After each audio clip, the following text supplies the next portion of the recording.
Today's episode, climate and electric vehicles, Tesla's evolving software strategy, a small sports car maker scaling up, automakers buying Super Bowl ad time, and major consolidation in the UK EV charging market. Welcome back to Autonews Daily. I'm Leah Morgan. Let's dive into today's headlines. Mark Carney has been drawing renewed attention to the intersection of electric vehicles and climate policy, and his comments remind the automotive sector that the move to electrification remains as much a regulatory and financial challenge as a technical one. He has emphasized how climate goals reshape investment decisions across governments, banks, and manufacturers, and how the pace of EV adoption will influence carbon targets and infrastructure planning. For OEMs and suppliers, this translates into continued pressure to align product roadmaps, capital spending, and disclosure practices with evolving policy frameworks. Beyond broad policy signals, the practical consequences of that shift are showing up in how companies approach life cycle emissions, supply chain risk, and financing terms for new projects. Carney's comments underscored the fact that regulators and investors increasingly view transport decarbonization through the lens of systemic risk, not just isolated product choices. That means automakers will need to be ready for more stringent reporting, careful sourcing of key materials, and closer coordination with utilities and charging networks to meet both climate commitments and investor expectations. Turning now to software, Tesla's model of delivering new capabilities through over-the-air updates continues to set a benchmark for automotive software strategies. The company's long-running stream of updates has added a wide range of features over time, from driver assistance refinements to entertainment and user interface changes, showing how much a vehicle's capabilities can evolve after it leaves the factory. For the broader industry, Tesla's approach highlights the importance of modular, updatable software architectures and robust remote deployment processes. The pace and scope of Tesla's software releases also expose how software-centric development changes the relationship between OEMs and customers.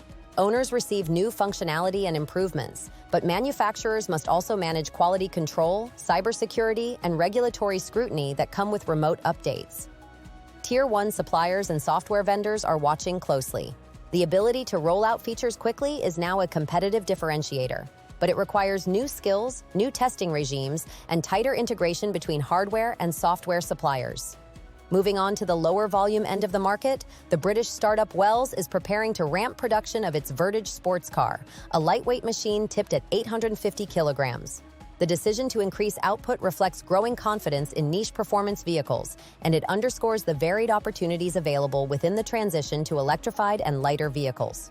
For component suppliers, more production from specialist makers like Wells offers an alternative revenue stream beyond mainstream EV platforms. That said, scaling a low-volume sports car brings its own set of manufacturing challenges. Maintaining build quality while improving manufacturing efficiency demands careful supplier selection and perhaps new production techniques.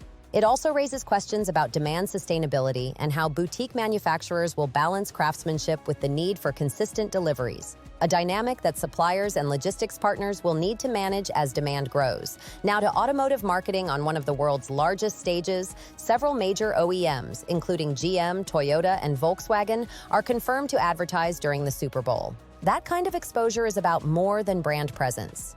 It's a strategic move to position each company as a leader in the consumer conversation about mobility. Super Bowl advertising lets automakers reach a vast, diverse audience at a time when car buying decisions are still being influenced by perceptions of technology, safety, and sustainability. What's notable this year is how traditional brand messages are likely to compete with narratives around electrification, connectivity, and new ownership models. These ads are not simply about selling a car, they're an attempt to shape market narratives and pull ahead in consumer mindshare as EV crossovers, hybrid options, and software experiences become central decision factors. For marketing teams, the Super Bowl slot is an expensive but high-impact opportunity to crystallize a brand's direction in the eyes of millions of potential customers. If you find this episode useful, please like and subscribe. It helps us keep bringing the news for you. Finally, the most widely discussed story today is consolidation in the UK electric vehicle charging sector, where mergers and acquisitions are reshaping the landscape of networks, operators, and infrastructure investment. The wave of deals reflects increasing investor interest and the realization that scaling charging infrastructure quickly will require both capital and operational consolidation. For drivers and fleets, the outcome could mean more integrated networks and faster deployment in some areas, but it also raises questions about competition, pricing, and national coverage. For automakers and suppliers, consolidation in the charging market has multiple implications. First, where charging networks coalesce into fewer, larger players, OEMs may find clearer partners for joint roaming agreements, integrated vehicle-to-grid programs, and bundled charging services. Second, suppliers of hardware and software to charging operators could see increased demand for standardized, scalable solutions. But they may also face tougher commercial negotiations as buyers consolidate purchasing power. Regulators will be watching closely too, since a concentrated charging market could affect accessibility and affordability for consumers, especially outside major urban centers. There are also strategic implications for how cars themselves are designed. If consolidated charging operators prioritize certain connector standards, payment systems, or network features, OEMs will need to ensure compatibility and consider how their vehicles fit into that ecosystem. Investment patterns in the charging sector also signal where long-term infrastructure spending will flow. Information that auto companies and energy providers will use when planning factory locations, battery supply chains, and software partnerships. As this consolidation unfolds, the critical questions remain.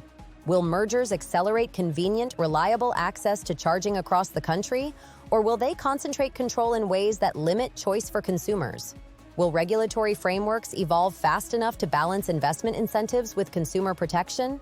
And how will OEMs, utilities, and charging operators form the collaborations needed to deliver a seamless EV experience? That wraps our coverage for today. Thank you for listening, and we'll be back with more automotive industry news tomorrow. Thank you, and see you tomorrow.